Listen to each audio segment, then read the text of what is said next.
Bismillahirrahmanirrahim. Assalamualaikum warahmatullahi wabarakatuh. Teman-teman sekalian, melalui media ini saya ingin mengucapkan bela sungkawa yang sedalam-dalamnya atas musibah gempa yang telah menimpa saudara-saudara kami di Cianjur. Semoga saudara-saudara kami di sana mendapatkan pahala atas kesabaran, atas ujian yang telah Allah berikan kepada mereka. Amin ya rabbal alamin.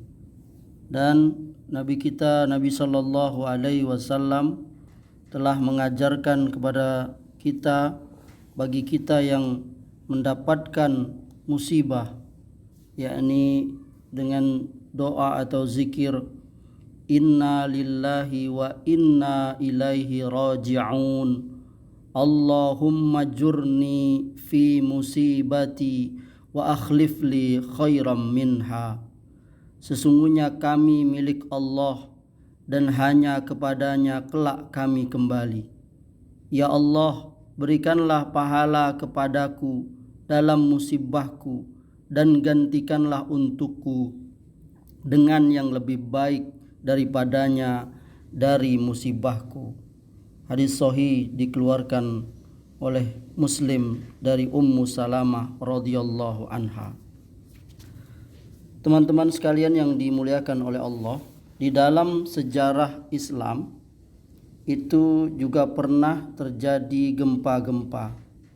Dan Al-Imam Ibnul Qayyim di kitabnya Ad-Da' wa Ad-Dawa, beliau telah menceritakan hal tersebut.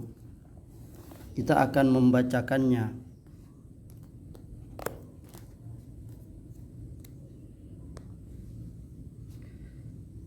Ibnu Abid Dunya menyebutkan dari Anas bin Malik bahwasanya dia pernah masuk menemui Aisyah radhiyallahu anha bersama seorang laki-laki lain. Orang tadi berkata, "Wahai Ummul Mukminin, ceritakanlah kepada kami tentang zalzalah, hari kegoncangan."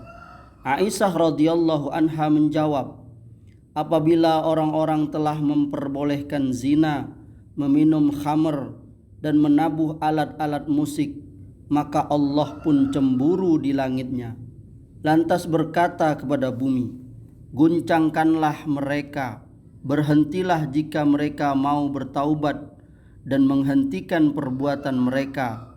Sebaliknya, hancurkanlah mereka jika tidak mau." Pria tadi bertanya lagi, "Wahai Ummul Mukminin, apakah itu merupakan azab bagi mereka?" Aisyah menjawab, "Itu adalah peringatan dan rahmat bagi kaum mukminin, tetapi merupakan hukuman, azab dan kemurkaan untuk orang-orang kafir." Anas berkata, "Tidak pernah aku mendengar suatu hadis pun yang lebih menggembirakanku sepeninggal Rasulullah Shallallahu Alaihi Wasallam daripada hadis ini." Ibnu Abid Dunya menyebutkan sebuah hadis mursal bahwasanya pernah terjadi gempa bumi pada zaman Rasulullah Shallallahu Alaihi Wasallam.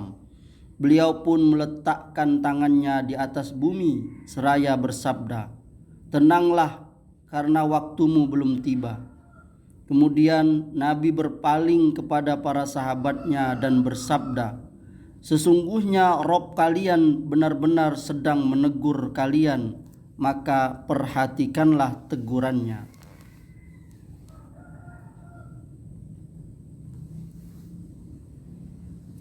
Setelah itu terjadi lagi gempa bumi pada zaman Umar ibn Khattab.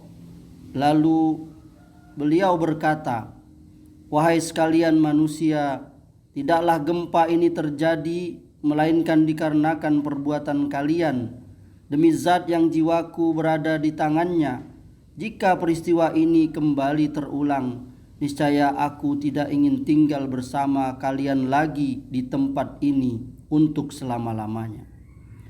Disebutkan dalam Manaqib Umar karya Ibnu Abid Dunya bahwasanya pernah terjadi gempa bumi di zaman Umar.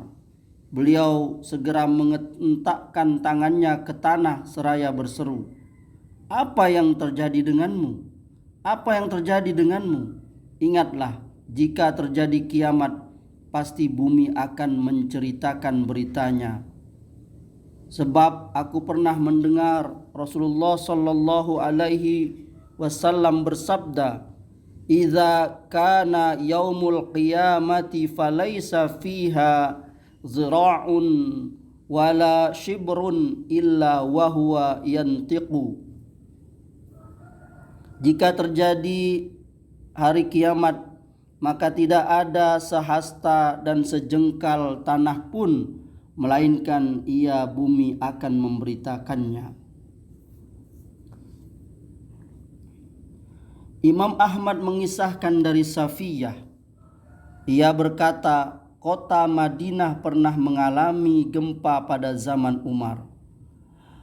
Beliau pun berseru, "Wahai kalian manusia, ada apa ini? Alangkah cepatnya kalian berbuat kerusakan.